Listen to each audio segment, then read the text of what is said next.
यादव जी मधुबन विधानसभा से लगातार 2 बार एमएलए, हमारे नेता आदरणीय उमेश चंद्र पांडे जी समाजवादी पार्टी के जिला उपाध्यक्ष और मधुबन विधानसभा के प्रभारी, हम सबके नेता आदरणीय श्री दिनेश और गुड्डू बाबू, मधुबन विधानसभा के शानदार विधानसभा अध्यक्ष भाई अप्पू मौर्य जी, महासचिव भाई खुर्शीद अहमद साहब, मधुबन विधानसभा के शानदार नेता, जिला पंचायत से लेकर विधानसभा तक और इस मधुबन के दियारे में एक एक लोगों से अपना रिश्ता कायम करने वाले आदरणीय श्री रामायण यादव जी,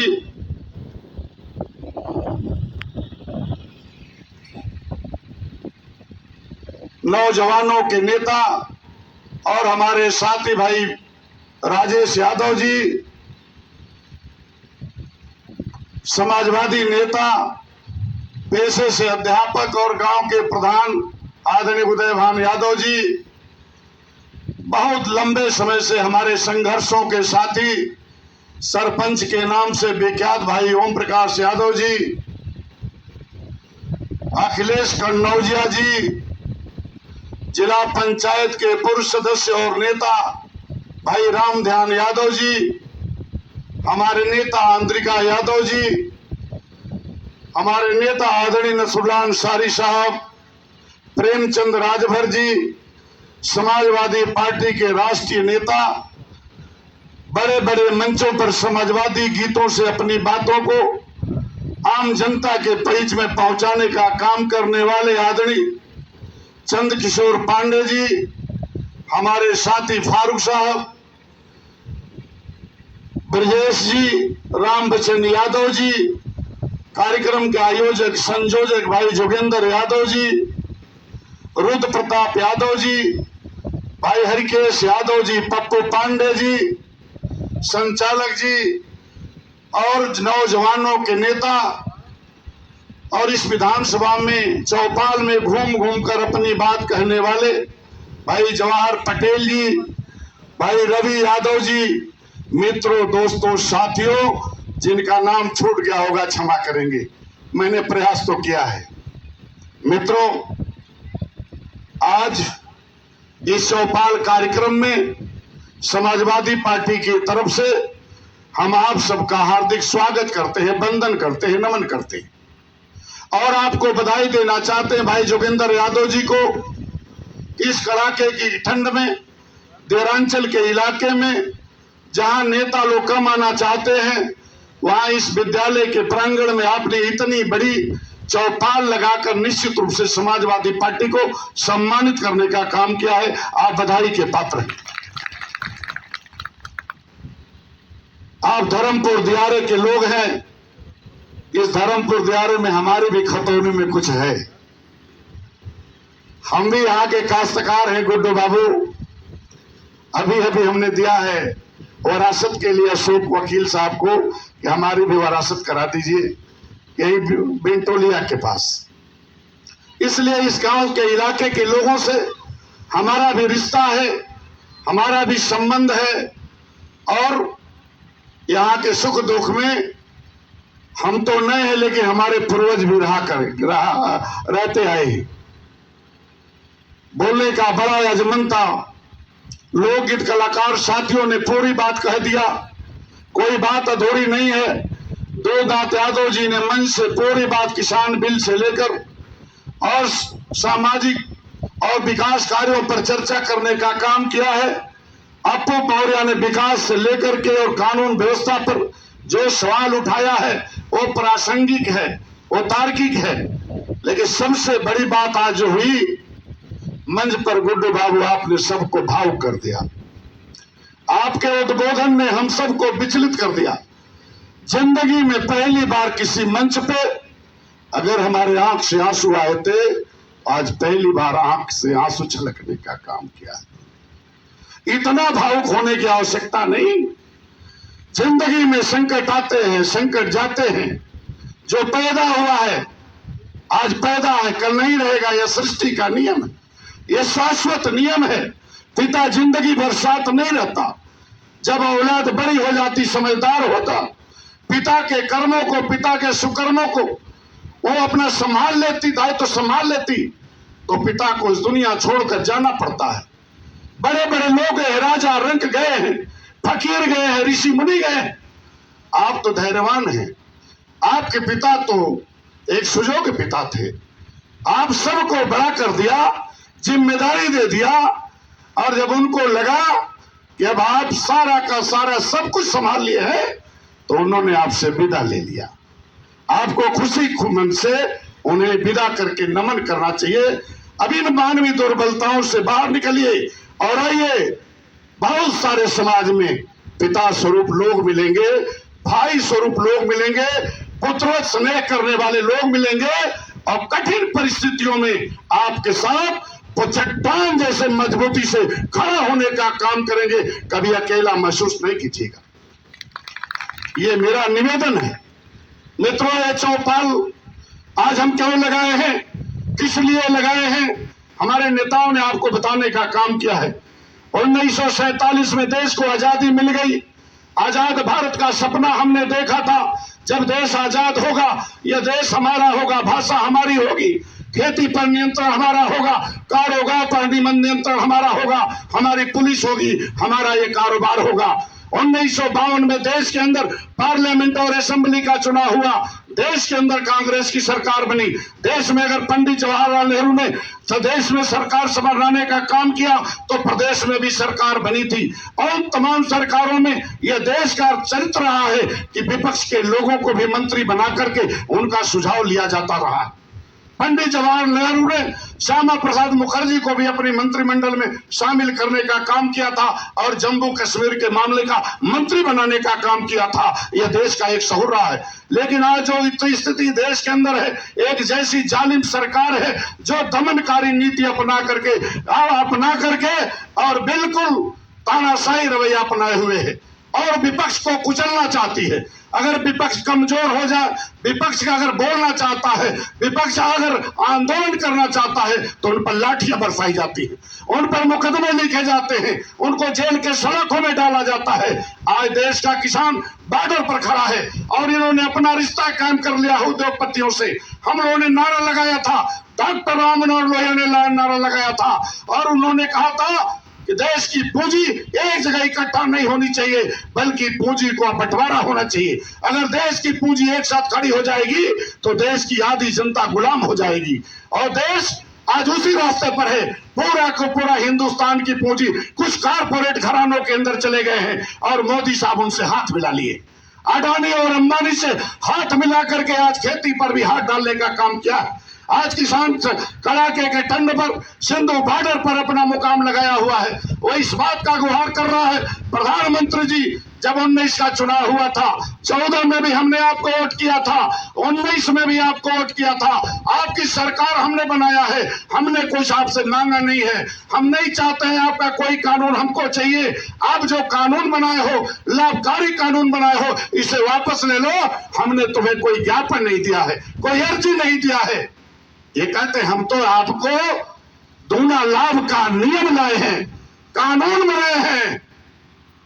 उन्होंने कहा कोई कानून नहीं चाहिए, आपका यही कानून है। आदरणीय दूधनाथ जी कह रहे थे कि अगर एमएसपी आपने तय किया है, तो मंडी में अगर 1800 रुपए का धान बिक रहा है, तो बिचौलिया भी बाजार में भी अगर कोई आदमी 1800 रुपए से नीचे धान खरीदता है, तो उसके खिलाफ मुकदमा लिखने का प्रावधान कर दीजिए।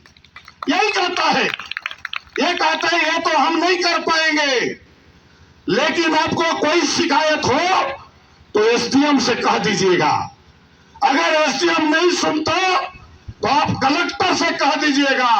मोदी जी, मैं पूछना चाहता हूं, जब आपने कानून ही नहीं बनाया, तो किस प्राविधान के तहत कलेक्टर और एसडीएम हमारा काम करेगा? ये कह रहे हमारे ऊपर एतबार कीजिए, हमारे ऊपर भरोसा कीजिए। हम कानून तो नहीं बनाएंगे, लेकिन आपको न्याय दिलाएंगे। मोदी साहब, जसोदा बेन जी आपकी पत्नी थी और उनसे भी आपने 7 फेरा अग्नि के सामने लिया था और उनको भी भरोसा दिया था कि पति और पत्नी के रूप में हम आजीवन रहेंगे। आज बेचारी जसोदा बेन सिंदूरदान से क्या कहते सिनोरा लेकर के घूम करके न्याय मांग रही हैं और उन्हें न्याय नहीं मिल रहा है। आपकी बातों पर क्या भरोसा? जब आपने पत्नी से किया हुआ वादा नहीं निभाया तो फिर किसान से किस बात का वादा निभाना चाहते? 5 जून को आपने बिल तैयार किया, सितंबर में बिल लाया, पार्लियामेंट में बहुमत के आधार पर पास कराया, राज्यसभा में मारामारी करके माई को तोड़ के जबरिया गुंडागर्दी करके आपने बिल को पास करा लिया और सितंबर में अडानी का जहाज हरियाणा के अंदर गोदाम बन के तैयार हो गया। जिस अखबार वाले ने इस बात को लिख कर दिया उसके हाथ पैर भी तोड़ दिए गए, पीटे गए। आज इसी के खिलाफ हम आए हैं, आपको बताने आए हैं धर्मपुर के भाइयों, आप सिंधु बॉर्डर नहीं जा सकते। लेकिन अखिलेश यादव ने कहा है समाजवादी पार्टी के लोगों जाना और लोगों से कहना है आप जहां हो वहीं खड़ा होकर किसानों के समर्थन में इस बात की जोरदार अपील करना और उनके हौसले को अफजाई करने का काम करना। हम आपको जगाने आए हैं, आपको बताने आए हैं और ये कहने आए हैं कि आप धर्मपुर से ही हुंकार भर करके किसानों के पक्ष में खड़ा होने का काम करें। एक कहते हैं कॉन्ट्रैक्ट फार्मिंग, अब ठेकेदारी पर खेती होगी। आज उर्दू जी ने ठीक कहा, जो आदमी आपके खेत में छप्पर गाड़ लेता है, खूंटा लगा लेता है, 17 बार न्यायालयों का थाने का चक्कर लगाते हैं, नहीं हटता। और जो देश का दुनिया का सबसे बड़ा आदमी अरबपति खरबपति अगर वहां लगा लेगा डीड पर 40 साल 50 साल जमीन पर कब्जा कर लेगा, दुनिया का कौन सा माई का लाल है जो उसे हटा देगा? नहीं हटा पाएगा। आपकी जमीन भी चली जाएगी, आप केवल नौकर रह जाएंगे। इसलिए हम कहने आए हैं जब एक प्राइवेट मंडियां बनेंगी, काहे बनेंगी? जब सरकारी मंडियां ऑलरेडी काम कर रही हैं। प्राइवेट मंडी क्यों? प्राइवेट मंडी इसलिए कि सरकारी मंडी के सामने ये प्राइवेट मंडी बनाएंगे, उद्योगपति बनाएंगे और प्राइवेट मंडियां सरकारी मंडी से बढ़कर कीमत देने का काम करेंगी। अगर सरकारी मंडी 1800 देगी तो प्राइवेट मंडियां 1 साल 2 साल 3 साल 2100-2200 देगी और तब तक देगी जब तक कि सरकारी मंडी टूट न जाए। जैसे बीएसएनएल टूट गया, जियो को लॉन्च किया और कहा हम जियो बीएसएनएल को खत्म नहीं करेंगे और कहा जियो चलाइए कोई पैसा नहीं लगेगा, एकदम दनादन चलेगा। नौजवान लिया चलाया दनादन और जब चल गया तो कहा 199 का रिचार्ज करा दीजिए। थोड़ा और चल गया तो कहा 399 का कर दीजिए और थोड़ा और चल गया तो कहा अब 500 से नीचे पर कोई बात नहीं होगी, अब 500 का रिचार्ज करा दीजिए और जियो चला के बीएसएनएल के भट्टा बैठा दिया। बीएसएनएल एक अच्छी कंपनी, भारतीय दूरसंचार सबसे अच्छी कंपनी। एमएलए के पास बीएसएनएल का मोबाइल, कलेक्टर के पास बीएसएनएल का मोबाइल और बड़े बड़े लोगों के पास बीएसएनएल का मोबाइल। अब ये जियो आ गया, दनादन वाला। नौजवानों को दनादन की जरूरत थी और दनादन दे दिया। अब बीएसएनएल बर्बाद हो गया।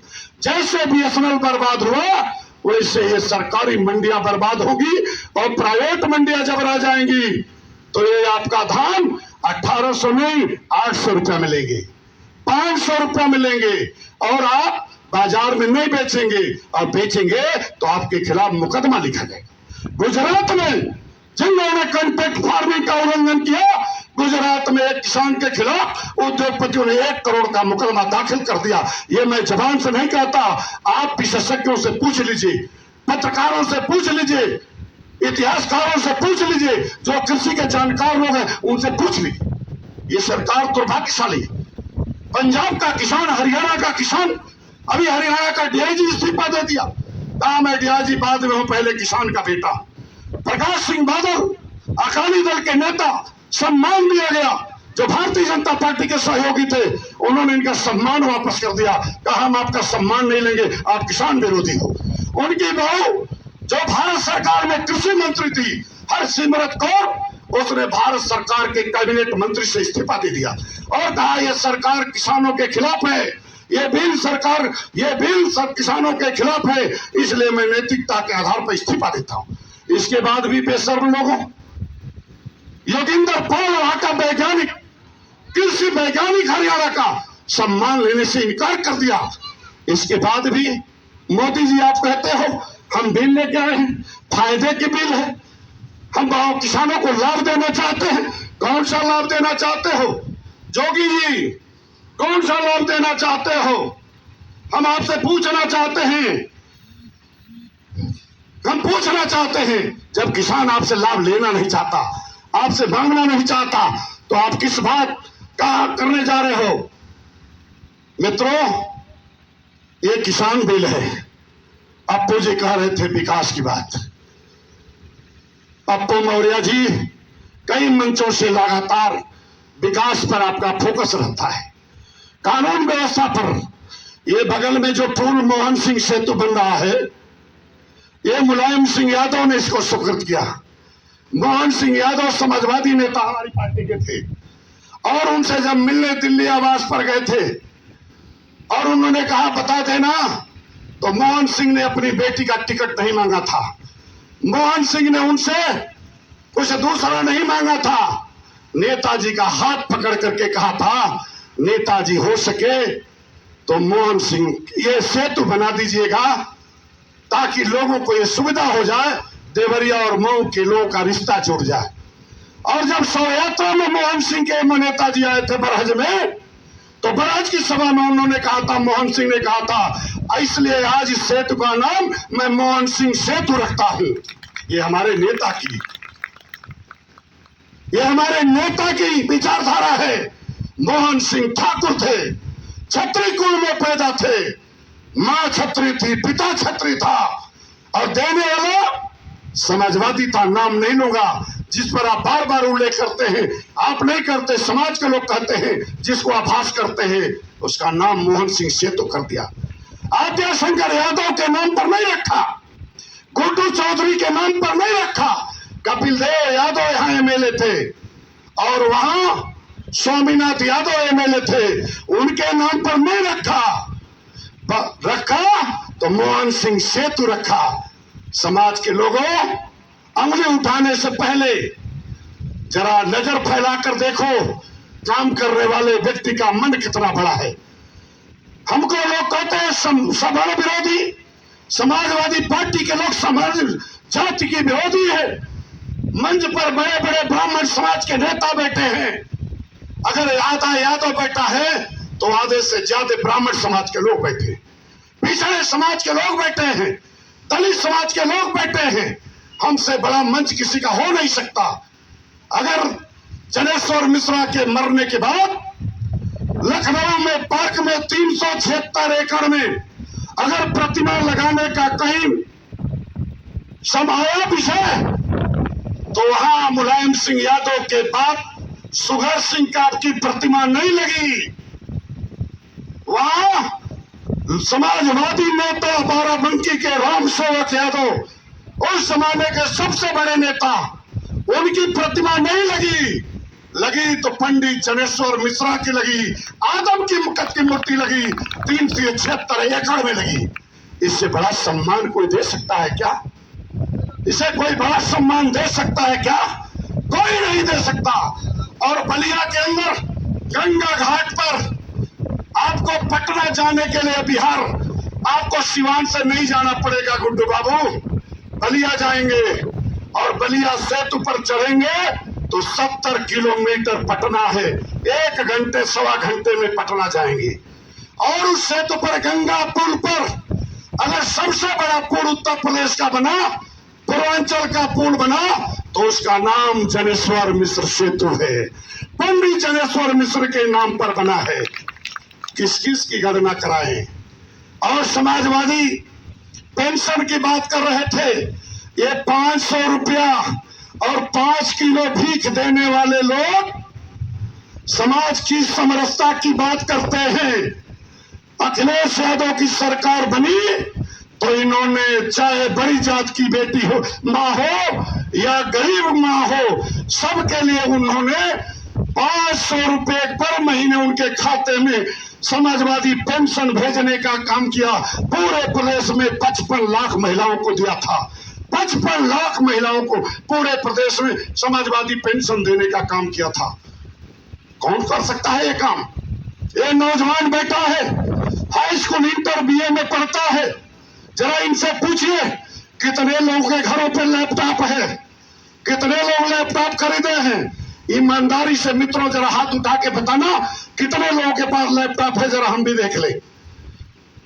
1 आदमी, 2 आदमी, 3 आदमी, इतनी बड़ी भीड़ में केवल 3 आदमी के पास लैपटॉप, जिसकी कीमत 50,000 रुपया है।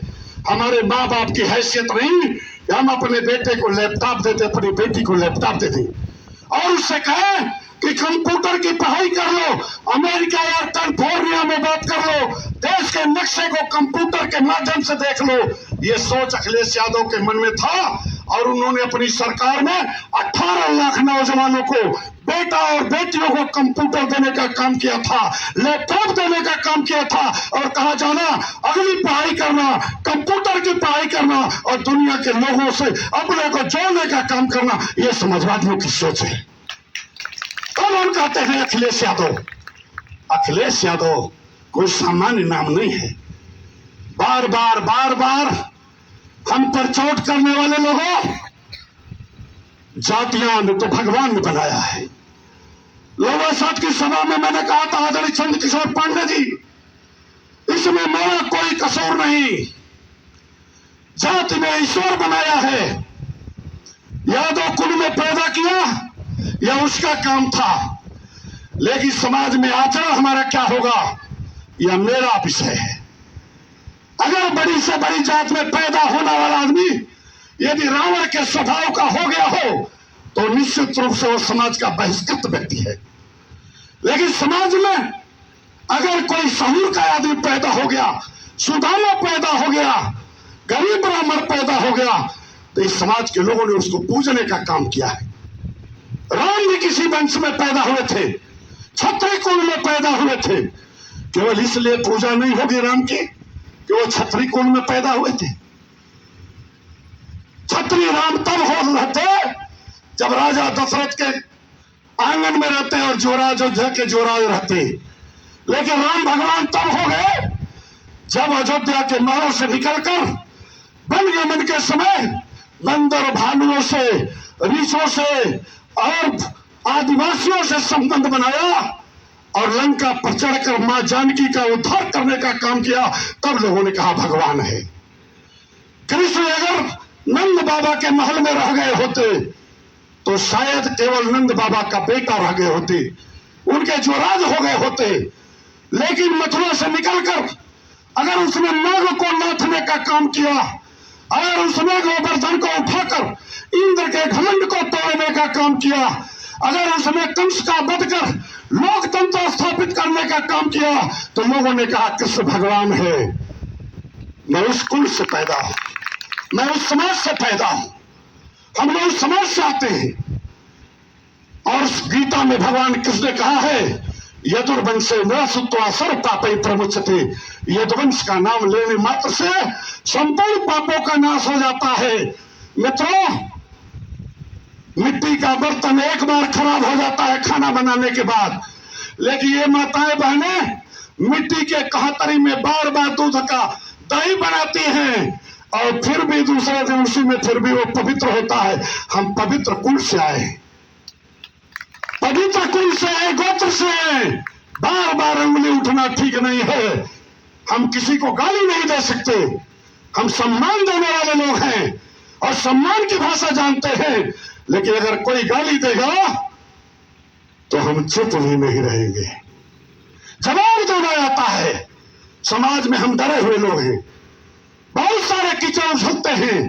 हम जात की राजनीति नहीं करते, हम समाजवादी लोग हैं।